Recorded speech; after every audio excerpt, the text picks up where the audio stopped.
애굽에서 종되었던 그 이스라엘을 구원을 해주셨죠. 구출을 해주시고 이제 자유를 주셨습니다. 그래서 출애굽기 19장에 보면은 시내산에서 19장 5절 6절에 보면 시내산에서 나는 내 백성이 되고 나는 너희 하나님이 되고 너희는 내 백성이 되리라 하는 그런 말씀, 그 언약을 딱 주세요. 그래서 너희들을 이렇게 구원해 주시고 인도해 주신 것이 바로 너희를 제사장 나라로 만들 것이다 라고 얘기하는 거죠. 세상의 나라와는 다른 겁니다. 세상의 나라를 만들기 위하였다면은 하나님께서는 그 애굽에서 그 바로를 내쫓고 이스라엘 백성을 통해서 그 바로를 내쫓고 이집트를 점령해서 그 화려한 문명인 그 이집트 안에서 하나님의 왕국을 세웠으면 돼요. 굳이 탈출할 필요가 없습니다. 그렇잖아요. 그 좋은 문명과 세계 최강국에서 쿠데타를 그냥 일으키면 되는 거예요. 모세가 그럴 수 있었습니다. 하나님의 도움이었으면 바로를 다 이겼는데. 그런데 왜 굳이 그렇게 고생을 해가면서 맨 광야, 맨 땅으로 인도하셨느냐 그거죠. 그렇죠. 그 이유는 바로 뭐냐면 출애굽 19장에서 나왔듯이 제사장 나라라는 거예요. 그러니까 제사장 나라, 저번에도 설명했지만 제사장이라는 게 뭐냐면 제사를 드리는 거잖아요. 제사를 드린다는 것은 죄를 씻는 거다. 즉 죄에 대한 인식이 있어야 되는 거예요. 아, 나는 죄인이구나. 그래서 내가 죽어야 되는데 이 짐승이 대신 죽고 결국은 그것이 하나님이 은혜로 용서를 해 주셔야지만이 우리의 죄는 다 사해지는구나. 그래서 결국은 신약의 예수 그리스도까지 이어지는 것이죠. 그것이 바로 제사장 나라예요. 그래서 세상 나라와는 다르게 세상 나라는 죄에 대한 인식이 없잖아요. 바로가 죄에 대한 인식이 있어요? 없잖아요. 왜? 자기가 왕이기 때문에. 그 선악과를 먹은 그 인간, 그 죄인의 상태로 남아있는 것이 바로 세상 나라예요. 이 세상에는 자기들이 판단해서 세상 범들도 다 그런 거잖아요. 자기들이 판단해서 선악을 판단하죠. 그런데 하나님의 나라는 하나님이 모든 것을 다 판단하시는 거예요. 그래서 제사장 나라로 만들어 주시는 것이고 하나님의 구원함과 은혜를 인정하는 백성으로만 만들겠다라는 게 제사장 나라예요. 그리고 그 후에 율법, 십계명 율법과 그 언약궤를 주셨죠. 언약궤. 그래가지고 제가 이제 언약궤를 여기 보면은 여러분들이 그 언약궤가 출애굽 순서라고 그랬잖아요. 저 성막이 저 번제단에서 번제를 드리죠. 이게 6월절 어린 양의 사건이 있죠. 6월절 어린 양의 사건이 있은 다음에 백성들이 물두멍에서 세례를 받잖아요. 세례를 어디서 받았다고 그랬죠? 홍해에서 받았다고 그랬죠. 이게 고린도전서 10장에 나오는 내용이죠. 홍해에서 받았고 이제 이 성소가 광야라는 거라고 그랬어요. 광야. 이제 광야로 들어간 거예요. 세례를 받고 나서는 즉 예수 그리스도를 믿음으로 받아들이면 이제 어디로 들어가느냐? 광야로 들어가게 되어 있어요. 이 땅은 지금 애굽이란 말이에요. 애굽. 애굽 땅에서 그냥 먹고 잘 살았으면 되는데 그러나 그것은 자유가 있는 것이 아니라 노예 생활이었죠. 노예. 이 세상은 하나님이 예수 그리스도에 대한 은혜가 없이는 다 노예 생활을 하고 있는 거예요. 근데 그 노예 생활을 인식을 못하는 거죠. 왜? 거기에는 부자 노예가 있고 능력 있는 노예가 있고 아주 능력 없는 노예로 노예끼리 판단하는 거예요. 노예끼리. 그러나 예수 그리스도의 세례를 받은 사람은 반드시 광야를 거쳐야 되는 겁니다. 광야를 반드시 거쳐요. 믿음이 있으면 반드시 광야의 고난을 거쳐야 돼요.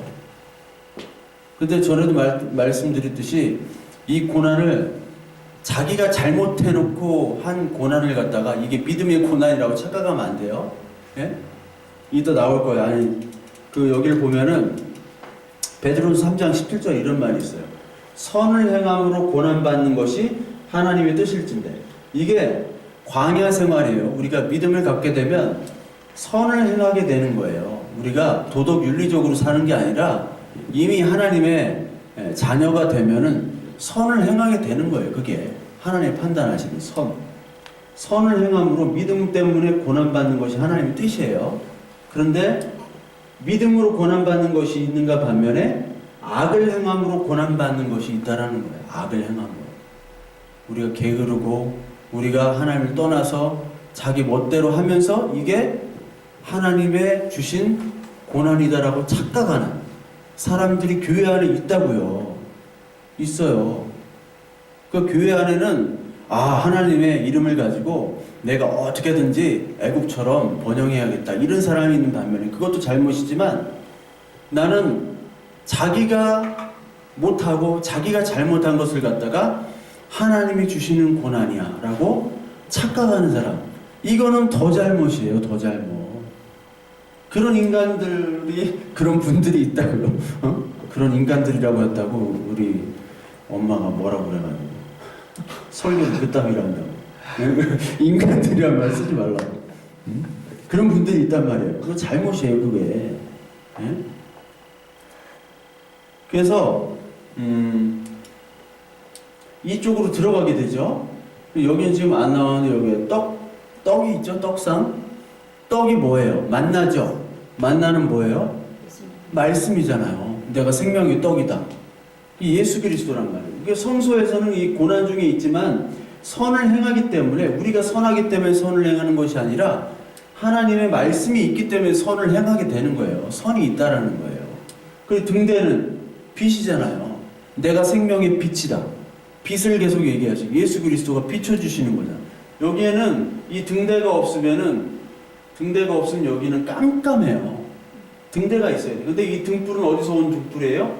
이 번제단은 불이 꺼져야 돼요? 안 꺼져야 돼요? 안 꺼져야 돼요. 요 번제단에 예수 그리스도 어린 양의 불이 이 불이 돼야 되는 거예요. 그러니까 예수 그리스도를 상징하는 것이죠. 그리고 마지막 요 지성소에 가까이 있는 것이 바로 분향단입니다. 이건 뭐냐면 계시록 5장에 기도라고 나와 있어요. 기도 후에 바로 이쪽으로 들어가는 거예요.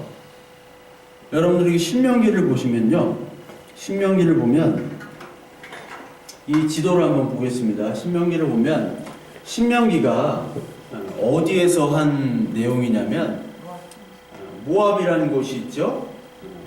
여기 밑에가 에돔, 모압, 암몬인데 모압 요 광야 평지 여기서 3번에 걸친 설교를 담은 게 바로 신명기예요. 신명기라는 게 다시 명령을 하다라는 거예요. 제2의 율법이라고 해가지고 그게 헬라어로 해가지고 디로토노미라고 해가지고 디트로노미라고 해가지고 영어로도 그대로 그냥 헬라어가 이렇게 됐어요. 근데 이 모압 평지에서 이제 요 가나안 땅으로 들어가기 전에 요쪽으로 해서 들어가잖아요. 그래서 여기 여리고성을 처음 점령을 하잖아요. 여호수아를 보시면. 근데 여기서 모세가 유언처럼 하신 말씀이에요. 유언. 즉 유언을 어떻게 했느냐? 기도처럼 한 거예요. 기도처럼. 유언이 곧 기도입니다. 유언은 맨 마지막 말씀이고, 기도를 한다는 것은 이 사람에 대해서 간절히 하나님께 간구를 하는 거죠. 이 사람들을 지켜달라. 그러니까 기도는 유언이고 또 이것이 말씀이고 설교예요. 마지막으로 이 분향단에서 설교의 기도를 통한 후에 이제 요쪽 요 지성소는 가나안 땅을 뜻해요. 그리고 결국은 예수 그리스도 하나님 나라를 뜻하는데, 이쪽으로 모세는 가요 못 가요? 가나안 땅을 못 가죠. 여기서 죽습니다. 여기서 죽고 여호수아가 이제 대신 이끌고 가죠. 여호수아는 히브리 말로 예수니까 예수. 그러니까 모세는 여기서 기도의 임무를 다 하고 여기서 끝나요. 모세는.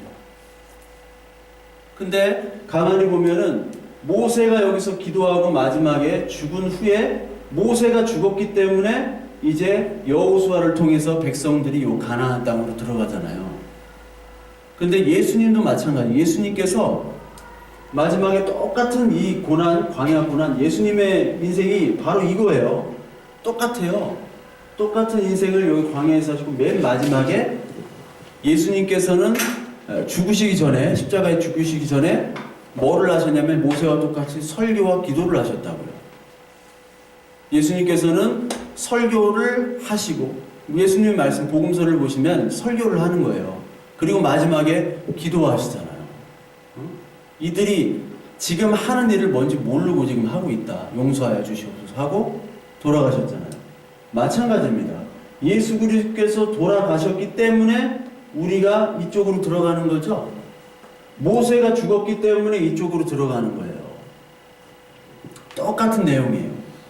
그러니까 맨 마지막에 지금 이 땅에서 그 모세는 절박한 심정으로 기도를 하고 절박한 심정으로 요 안으로 이제 백성들은 들어갈 것이다 라고 하나님께 간구하면서 이 안에 들어갔을 때 너희들은 어떻게 해야 되는가, 그거를 설교를 하고 있어요. 물론 그 신명기 1장부터 보면은 지금까지 하나님께서 인도해 주신 것들이 은혜들에 대해서 이제 설명을 하고, 그리고 율법 10계명을 또 얘기해요. 그러면서 이제 너희들이 여기로 들어갔을 때 하나님의 말씀에 순종하면은 복을 받고, 순종하지 않으면은 너희들은 저주를 받는다 라고 얘기를 해요. 그리고 그러니까 반드시 순종을 해야 된다 라고 얘기하고 설교는 끝나요. 그리고 모세가 그 신명기 18장에 보면은 나와 같은 선지자가 나올 것이다 라고 또 예언을 하죠. 그것이 바로 예수 그리스도예요. 그러니까 여기에 있던 모세의 그 예표가 바로 예수 그리스도시시, 모세는 지금 예수 그리스도를 이미 이야기를 하고 있다라는 거예요. 이미 이야기를 해요. 근데 이 광야 백성들이 결국 모세가 설교할 때는 그렇게 할게요, 그렇게 분명히 하겠습니다 얘기하죠. 근데 결국 여기 들어가서 어떻게 해요? 다 점령한 후에는 결국 사사기로 넘어가고 결국 여기서도 불순종을 하잖아요. 불순종을 한다고요. 그러니까 지난 시간에 뭐를 했냐면 바알 부울 사건, 발락과 발람의 얘기 기억나요? 발락과 발람이 하나님의 계시를 막 받았어요. 하나님이 직통 계시로 막 말씀하셨다고요. 그 백성을 저주하지 말라.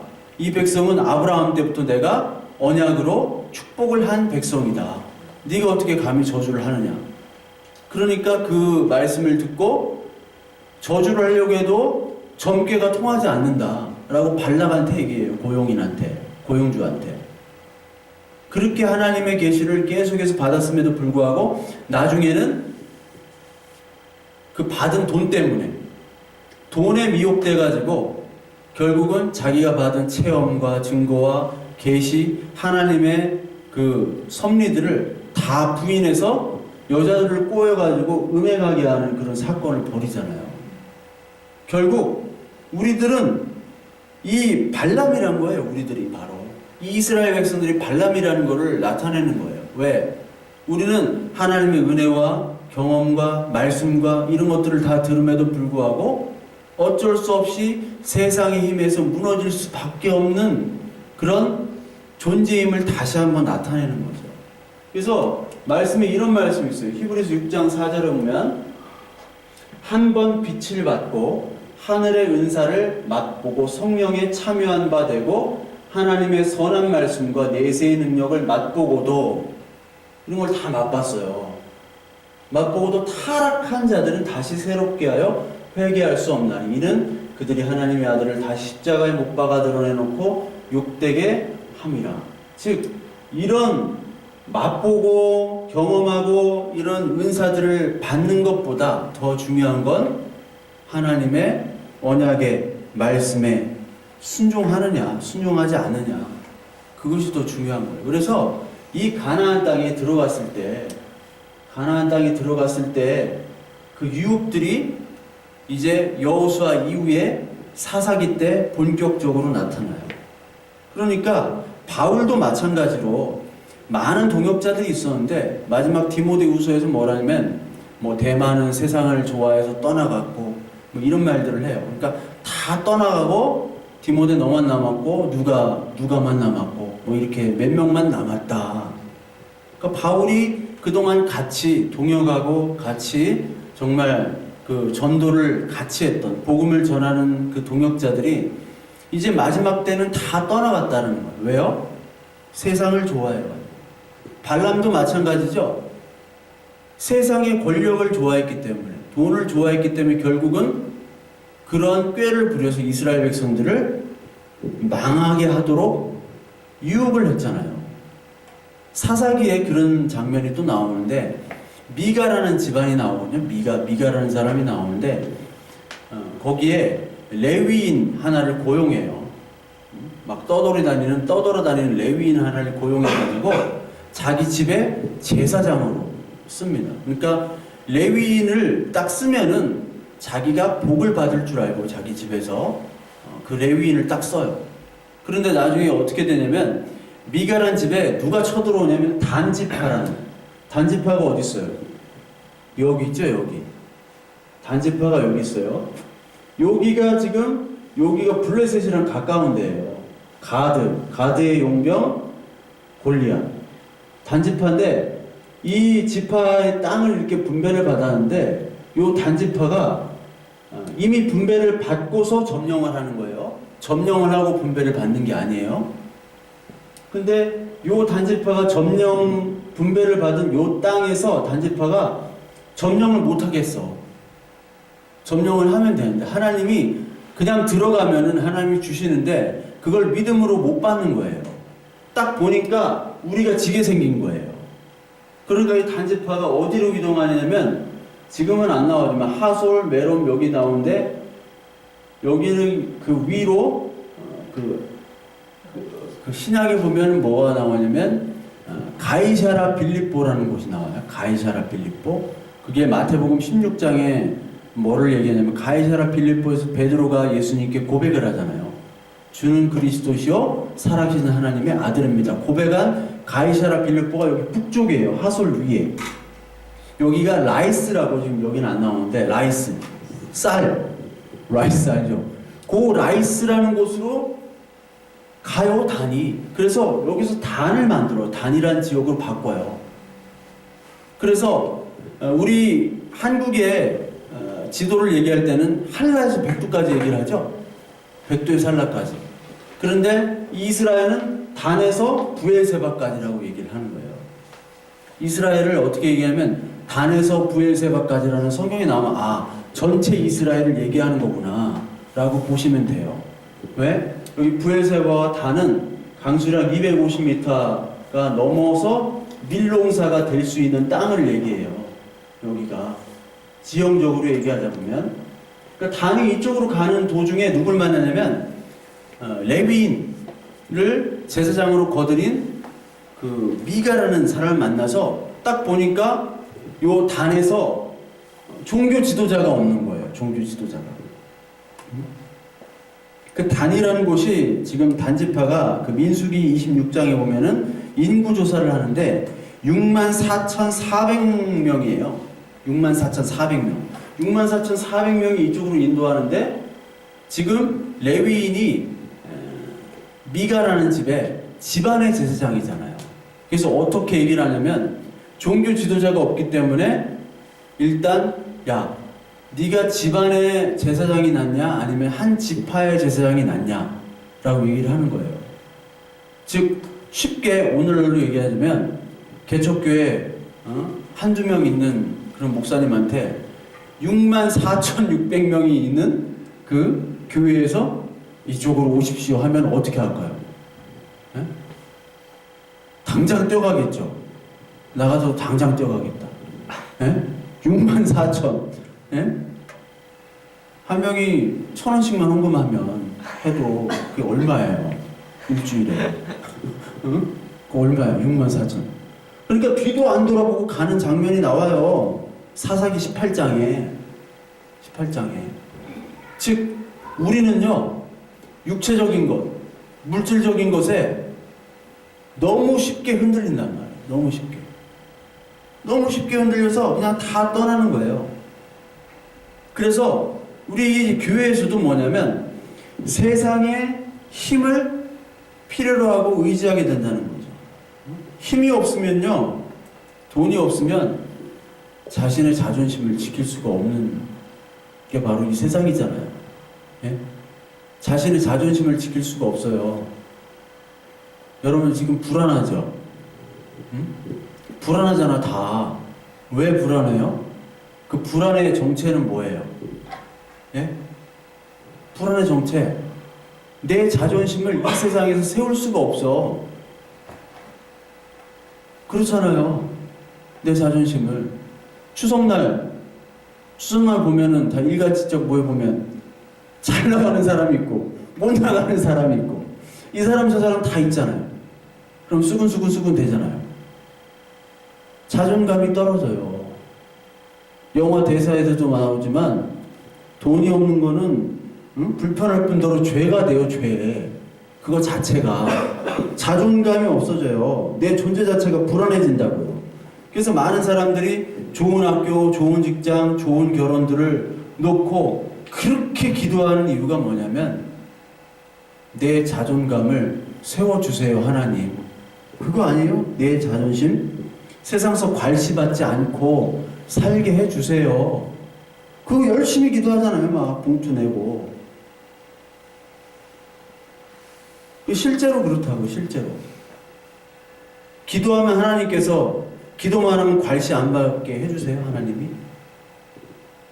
안 그래요. 그거랑 전혀 상관없어요. 성경에서는 그런 얘기는 하지 않습니다. 하나님의 목적은 뭐예요? 그렇게 살려면 하나님이 여기 탈출을 안 시켰지, 이쪽으로. 그냥 애굽에서 다 쫓고 이스라엘 왕을 세우면 되죠.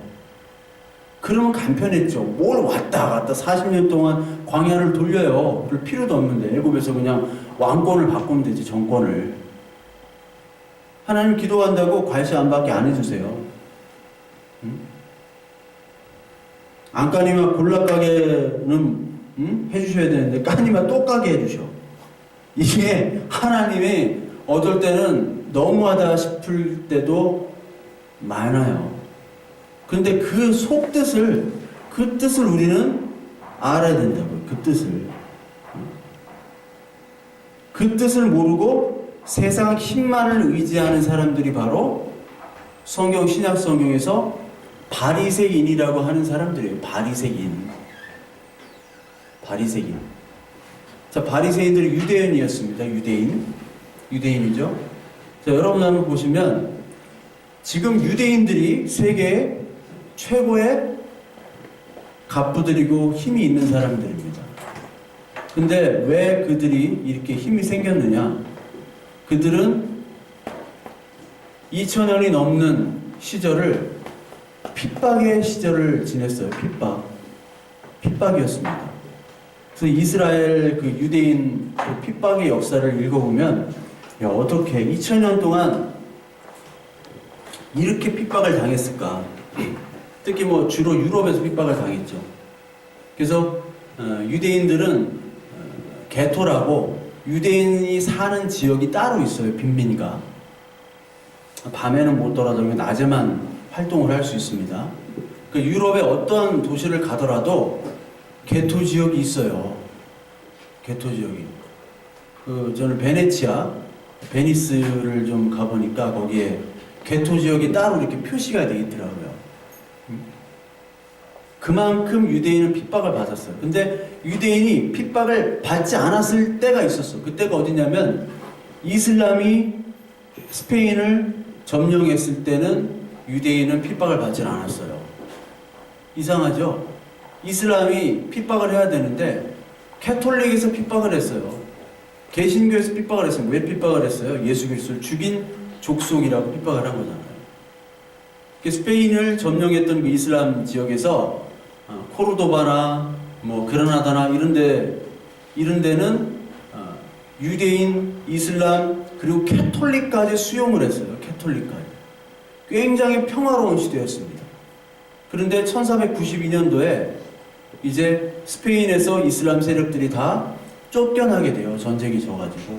1492년에 아람브라 칙령이라는 게 있는데, 이 아람브라가 알죠? 아람브라궁의 추억 해가지고 그런 음악이 있는데, 그 아람브라 칙령 때는, 칙령이 뭐냐면 유대인들을 내쫓는 거였어요. 스페인에서. 스페인 카톨릭 그 정부가 유대인을 내쫓는데 개종을 하지 않으면 다 내쫓았어요. 개종을. 그때 40만 명이 스페인에 살았는데 17만 명이 쫓겨나고 나머지는 개종을 했어요. 근데 개종한 사람들도 무작위로 다 죽여버렸어요. 거짓 개종을 했다고. 그리고 쫓겨날 때도 유대인들이 그때 그 은행권을 다 가지고 있었기 때문에 쫓겨날 때도 금과 은은 가져갈 수 없다. 그리고 4개월 만에 쫓아냈어요. 4개월 만에. 4개월 만에 나가라. 라고 해가지고. 4개월 만에 나가라고 해가지고 집 한 채 팔면은 당나귀 한 필. 이걸로 밖에 못 받고 그냥 쫓겨나는 그런 형국이 되어버렸어요. 그래서 포르투갈로 갔다가 포르투갈도 스페인에 병합되고 그래서 간 것이 어디냐면 네덜란드로 갔다고요. 유대인들이. 관용의 나라 네덜란드. 그래서 네덜란드에 유대인들이 그렇게 많은 거예요. 그 네덜란드에 누구죠? 그 무슨 일기지? 안내. 그 유대인이잖아요. 그 유대인이 쫓겨난 후에는 스페인은 그때 망합니다. 이 돈 관리를 할 수 있는 능력자가 없어가지고. 돈은 많은데, 금과 은은 많은데. 그러니까 계속해서 그런 유대인들은 핍박의 역사가 있었기 때문에 이제 힘을 키우자라는 방면으로 바뀐 거예요. 힘을 키우자. 그것이 율법이에요. 율법을 잘 지키고 우리가 교육을 하고 힘을 키우자. 그래가지고 지금 그 땅, 지금 이 예루살렘 땅을 다시 정벌하려고 그러잖아요. 정복하려고. 그 모스크를 이제 때려 부시고. 마찬가지면 이슬람도 마찬가지죠. IS 땅 점령하려고 하는 거예요, 다. 우리가 이슬람 왕국을 세우자. 그런데 이 가나안 땅으로 들어가는 거는 지금 똑같은 땅 정복이죠. 그럼 이 땅은 과연 유대인이 말하는 그런 왕국 땅이냐, 이슬람이 얘기하는 왕국 땅이냐? 그게 아니에요. 물론 여기서 싸움이 있지만 이 땅은 절대적으로 땅을 위한 땅이 아니라 하나님의 말씀에 순종하느냐 순종하지 않느냐, 그 언약을 지키느냐 지키지 않느냐의 싸움이지, 여기서 벌어지는 전투는 하나님과 전혀 별개의 전투예요. 하나님 뜻과는. 이게 무슨 말이냐면 이 전투는 누가 하시는 전투냐면 하나님이 하시는 전투예요. 하나님이 하시는 전투. 그렇잖아요. 여리고성 어떻게 무너졌어요? 네? 뺑뺑뺑뺑 돌았잖아요. 돌으면 무너져요? 이게 말도 안 되는 거예요. 즉 여리고성을 무너뜨렸다는 것은 내가 전투는 이렇게 하겠다. 너희는 뭐만 해? 너희는 하나님의 말씀에 순종만 하는 거예요. 말씀에 쫓아오기만 해. 그거예요. 부모님이 너는 공부만 해. 밖에서 일은, 돈은 내가 벌을게. 그거랑 똑같은 거라고요.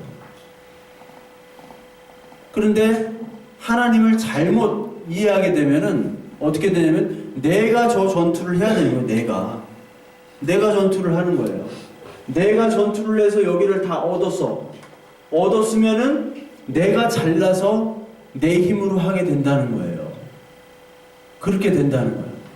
그래서 모세는 뭐라고 얘기했냐면, 모세가 신명기 31장 20절 22절, 모세가 신명기 31장에서는 뭐를 얘기하냐면 너희들은 그 가나안 땅을 들어가면 분명히 하나님을 배반할 거야 라고 예언을 합니다. 한번 읽어보십시다. 같이 읽을게요. 시작. 내가 그들의 조상들에게 맹세한 바 적과 꿀이 흐르는 땅으로 그들을 인도하여 들인 후에 그들이 너와 배부르고 살찌면 우리 곁 다른 신들을 나를 멸시하여 내 언약을 어기리니 그들이 수많은 재앙과 환난에 당할 때에 그들의 자손이 부르기를 잊지 아니한 이 노래가 그들 앞에 증인처럼 되리라. 나는 내가 맹세한 땅으로 그들을 인도하여 드리리라. 오늘 나는 그들이 생각하는 말을 알아. 그러므로 모세가 하나님의 율을 펼쳐서 이스라엘 자손들에게 가르쳤더라. 모세가 잘 외우도록 랩을 만들어가지고 자손들에게 가르친 거예요. 노래를 만들어가지고 가르쳤어요. 봐봐요. 그들이 먹어 배부르고 살찌면 돌이켜 다른 신들을 섬기며 나를 멸시할 내 언약을 어길 것이다. 딱 단언을 하잖아요. 왜? 전쟁에서 다 이기니까. 이게 하나님이 도우셨다고 하지만 싸움은 정작 누가 하는 거예요? 우리가 하는 거잖아요. 그러니까 내가 잘난 거예요, 내가. 내가 하는 게 맞는 거예요, 내가. 내가 자신의 노력으로 열매 맺는 땅이라고 착각하고 사는 거죠. 그러니까 모세는 이게 걱정이에요. 자신의 힘과 의지대로 사는 것. 이것이 곧 우상이거든요. 그래서 우상이라는 게 딴 것이 아니라 골로새 3장 2절부터 5절에 보면 위의 것을 생각하고 땅의 것을 생각하지 말라. 이는 너희가 죽었고 너희 생명이 그리스도와 함께 하나님 안에 감추어졌습니다. 우리 생명이신 그리스도께서 나타나실 때 그때 너희도 그와 함께 영광 중에 나타나리라. 그러므로 땅에 있는 지체를 죽이라. 곧 음란과 부정과 사욕과 악한 정욕과 탐심이니 탐심은 곧 우상 숭배니라. 우상 숭배의 본질이 뭐냐면 탐심이에요. 탐심. 그러니까 사람들이 말로는 하나님을 그렇게 얘기해요. 특히 여러분들이 부모들에게 실망하는 게 뭐예요? 부모 세대에게. 입으로는 하나님을 엄청 얘기합니다. 근데 하는 거 보면 뒤로 다 꼼수를 써. 꼼수 써가지고 다 해놓고 하나님이 다 하셨대. 밥맛이잖아. 그래서 많은 젊은이들이 떠나는 거예요. 어떻게 저렇게 하나님을 밥 먹듯이 얘기를 하면서 하나님과 전혀 상관없이 저렇게 살 수 있을까? 왜요? 탐심이 우상 숭배. 즉 탐심을 하나님으로 여기고 사는 거예요. 하나님으로 여기고. 그래서 우리는 날마다 하나님의 말씀을 통해서 우리의 그 믿음을 점검해야 됩니다.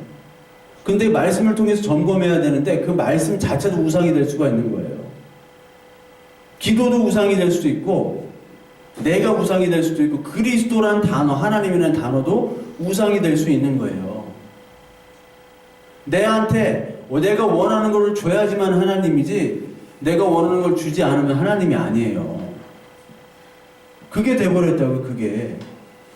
우리는 그 싸움을 벌여야 되는 거거든요. 이 가나안 땅에서. 예수님께서도 똑같이 얘기해요. 예수님께서도 뭐라고 얘기하셨냐면 마태복음 24장 5절, 23절, 26절에 예수님이 많은 사람이 내 이름으로 와서 이르되 나는 그리스도라 하여 많은 사람을 미혹하리라. 이게 예수님이 모세처럼 마지막 기도하신 거예요. 마지막 말씀을 하신 거예요. 마지막에 내가 간 후에는 많은 사람이 그리스도로 유혹한다. 그리스도가 뭐예요? 기름 부은 자, 구원자잖아요.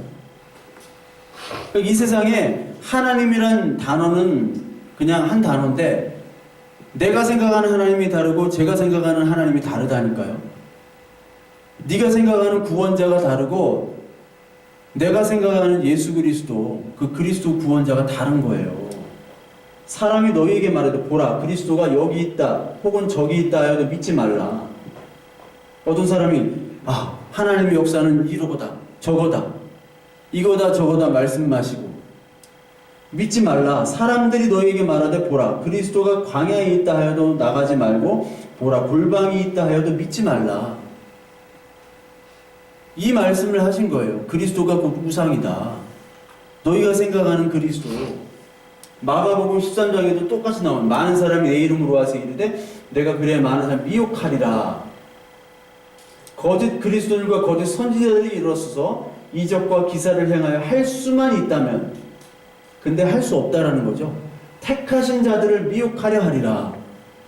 택하신 자는 미혹할 수 없습니다. 네? 택하신 자는 절대로 미혹할 수는 없어요. 근데 할 수만 있다면 끝까지 미혹하려고 한다는 거죠. 너희는 삼가라. 내가 모든 일을 너에게 미리 말하였노라. 하나님께서는 우리의 성경을 말씀을 통해서 미리 다 말씀을 해주셨어요. 이 거짓 그리스도를 이 세상은 계속해서 우리에게 주입을 시켜주는 거예요. 근데 세상에 주입시키는 게 아니라 세상의 미혹을 받은 하나님을 부르짖는 사람에 의해서 계속 미혹이 전파되는 겁니다. 이게 무서운 거예요. 세상은 아예 택한 자도 아니고 관계가 없는 자들이고, 응? 거짓 선지자가 세상에 왜 있어요? 교회라는 우리가 만들어 놓은 어떠한 그리스도께서 만들어 놓으신 이 교회 안에 참 선지자와 참 교회와 거짓 선지자, 거짓 교회가 알곡과 가라지처럼 같이 있다라는 말씀이죠. 그러니까 어떻게든지 할 수만 있다면 미혹을 하려고 한다는 거죠. 뭘로 미혹을 해요? 구원자. 그러니까 여러분들의 지금 구원자는 뭐예요? 여러분들에게 구원자.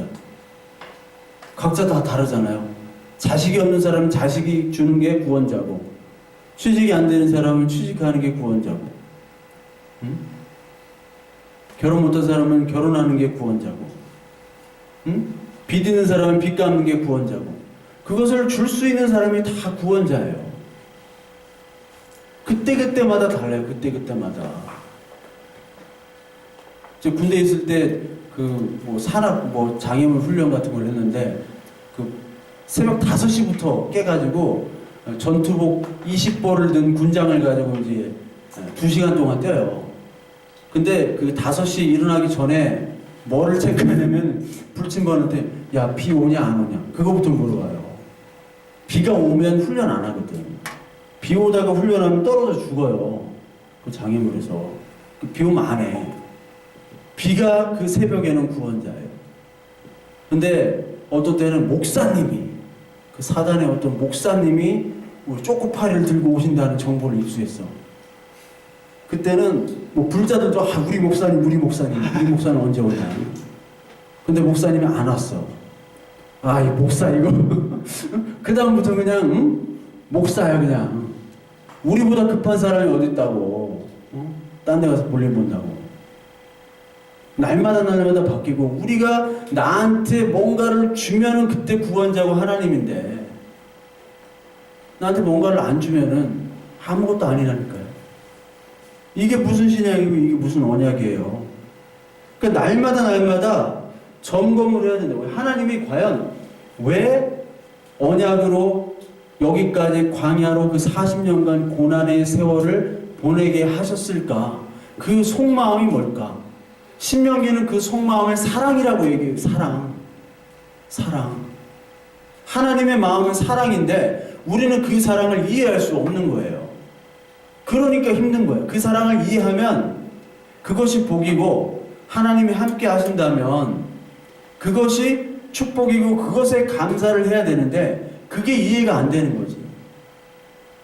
그 믿음을 달라고 할 때 그 하나님의 마음을 이해하게 해달라고 기도를 하셔야 되고, 말씀을 통해서 그것이 이해돼야 돼요. 옛날에 94년도에 사랑을 그대 품 안에 라는 드라마가 있어요. 차인표, 신혜라. 그때 그 열풍이 불게 색스폰 열풍이 불렀어요. 남자들이 다 그 차인표가 막 그 재즈 클럽에서 막 그 색스폰 부는 거를 가지고 열풍이 불었거든. 남자들이 그냥 좀 돈 있는 사람은 다 색스폰을 샀어. 배운다고. 하다가 끝났지. 왜요? 여자들이 다 이상형, 색스폰 잘 부는 남자. 다 그러는 거야. 근데 차인표처럼 거의 재벌 2세 차인표가 불어야지 그게 멋있는 건데, 색스폰만 잘 부는 남자가 아니거든. 그 말한 뜻이. 근데 다 색스폰 사가지고 그랬어요. 전혀 뜻을 모르는 거지. 근데 신혜라 머리핀, 그리고 차인표가 여기 옛날에 은목걸이 하고 나왔어요 그때. 그래가지고 그때 남자들이 다 은목걸이 하고 다녔어요. 저도 5,000원짜리 그 스택 목걸이 사가지고 한 3일 있다 보니까 이게 쇠독이 올라가요. 쇠독이 올랐어. 차인표가 하고 신혜라가 해야지 이쁘고 멋있는 건데 그 뜻을 잘못하는 거지. 색스폰을 부는 남자가 아니라 차인표가 불어야 돼요. 전혀 그 뜻을 이해를 못하면은 다른 산으로 간다니까. 하나님의 뜻은 뭐냐면 바로 제사장 나라, 거룩한 나라를 만드시기 위한 과정이라고, 이 땅이. 그거를 모르고 우리는 우리에게 당장 필요한 구원자만을 지금 원해요. 그렇기 때문에 그 뜻을 모르기 때문에 우리는 더 힘든지도 몰라요. 이 가나안 땅 들어가는 이 가나안 땅은 싸워야 되는 땅입니다. 싸워서 누구를 다 몰아내야 돼요? 여기 있는 족속들을 다 몰아내야 돼요. 여기 있는 족속들을. 싸워야 되는 땅이야. 그냥 얻어지는 땅이 아니에요. 즉 우리로 다시 적용시키면은 우리 안에 있는 가나안을 몰아내야 돼요. 가나안 족속, 그 7 족속을 몰아내야 돼요. 어떻게 몰아내야 되냐? 하나님 말씀이 들어올 수밖에 없어요. 하나님 말씀이 들어와서 이 말씀과 함께라면 우리가 어디 있든지 감사하고 기뻐할 수 있는 그 믿음의 단계까지로의 싸움이 바로 가나안의 싸움입니다. 그렇기 때문에 하나님은 이 싸움을 싸우려고 하기 때문에 너희들에게 율법을 지키라는 거예요. 율법을. 이 말씀의 율법을 지키면 너희들이 축복을 받을 것이고 안 지키면 저주를 받을 것이다. 이거를 많은 사람들이 어떻게 해석하느냐? 그래, 율법을 지키면은 축복을 받고 율법을 안 지키면 저주를 받으니까 우리가 열심히 교회에다가 11조하고 헌금하고 봉사하고 그러면 우리는 반드시 축복을 받아. 안 지키면 우리는 저주를 받아. 너 11조 했어 안 했어? 안 했지. 안 했으니까 너 못 사는 거야. 너 새벽기도 나와 안 나와? 안 나오니까 그 모양으로 사는 거야. 이런 건가요? 이거랑 전혀 관계가 없어요. 율법이 뭔지도 몰라. 그게 율법이 아니에요. 율법은 그게 아니야. 율법의 본질은 뭐냐? 하나님을 사랑하고 이웃을 사랑하는 거. 10계명이죠? 그 10계명이 지켜져요? 안 지켜져요? 안 지켜지지. 안 지켜지는 증거가 뭐냐면 언약궤예요. 안 지켜지는 증거가. 만약에 10계명과 모든 율법을 다 지킬 수 있었다면 언약궤와 제사제도가 필요해요? 필요치 않아요? 필요하지 않아요. 제사제도가 필요치 않아요. 제사제도는 내가 이만큼 많은 죄를 졌습니다. 우리 이스라엘 백성들이 이렇게 죄를 졌습니다. 용서하여 주세요. 라고 하는 게 제사잖아요. 매일 제사를 드렸다고. 그런데 그 10계명을 다 지킬 수 있으면 제사가 필요 있어요? 없단 말이에요. 즉 너희들에게 하나님이 율법을 주신 이유는 이거를 지키라고 주신 거예요. 일단은. 그러나 너희들이 지키려고 해도 지킬 수 없지. 그러니까 은혜로 이 피로 다 씻을 거야. 즉 내가 너를 사랑하니까 너에게 네가 그만큼 연약하고 지킬 수 없기 때문에 내가 대신 죽어서 내가 대신 너를 위해서 용서하고 내 희생을 통해서 너를 살리겠다는 하나님의 사랑의 표현이거든. 그걸 갖다가 우리는 그 율법을 가지고 바리새인들처럼 율법주의로 그 율법이 이슬람 그 유대인 율법도 아니에요. 10계명, 새벽기도, 예배, 봉사. 이게 무슨 율법이야. 율법을 지키려면 구약의 율법들 다 가지고 와가지고 유대인이 지킨 613가지 다 지켜야지. 지키려면 화끈하게 이렇게 지켜야죠. 6월절 그 절기 다 날짜까지 알아내가지고 막 양 끌고 와 양 막 죽이고 막 그래야지 예배당에서. 안 그래요? 지키려면 화끈하게 지켜야지. 하는 것도 아니고 안 하는 것도 아니고 몇 가지만 하면 된다. 그게 아니거든요. 그러니까 자꾸 하나님의 뜻과 관계없는 것들을 가지고 내가 우상을 만드는 거예요. 그 싸움을 하지 말고 하나님의 사랑의 이 속뜻을 알면은 이 싸움에서 이긴다니까요. 이 가나안을 쫓아낼 수 있다라니까요. 그 가나안 우상은 자꾸 이 죄성을 기반한 엉뚱한 것을 통해서 엉뚱한 하나님과 엉뚱한 구원자를 가지고 우리에게 안정과 행복과 만족을 갖게 만들도록 하는 거예요. 그것이 가장 무서운 거야.